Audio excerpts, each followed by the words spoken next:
dylid gostwng yr oed pleidleisio i 16? Ie, dwi'n cael ei dylenu.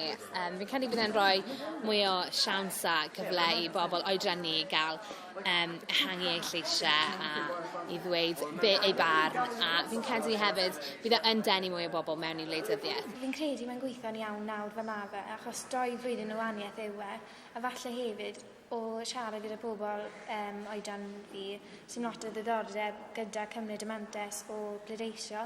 Yn bendant, fi'n credu bod pobl o oedran 16 yn digon aeddfed i bleidleisio dros eu dyfodol nhw. Rydym yn gallu edrych ar ôl baban, rydym yn gallu gwneud cymaint o bethau, a yn yr oedran 16, dyma'r pryd mae'r reolau yr gwlad yn effeithio ni ar mwyaf. Dwi'n credu lle ni'n cael eu cyfangu mwyaf a ni'n cael yr hawliau ar mwyaf. Felly, dwi'n credu dylwn ni gael dweud beth sy'n effeithio arnym ni fel pobl.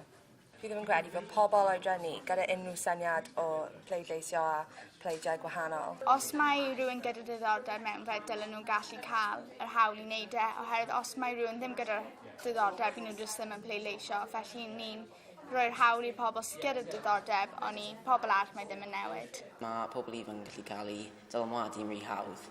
A fel mae lot o bobl, os fyddwch chi gofyn nhw, os yn nhw'n pleidleisio, maen nhw jyst yn dilyn mam a dad, a maen nhw'n meddwl am unna nhw, a falle bydd chi'n sefyll mas a chi'n hen a chi'n gallu gwneud yna.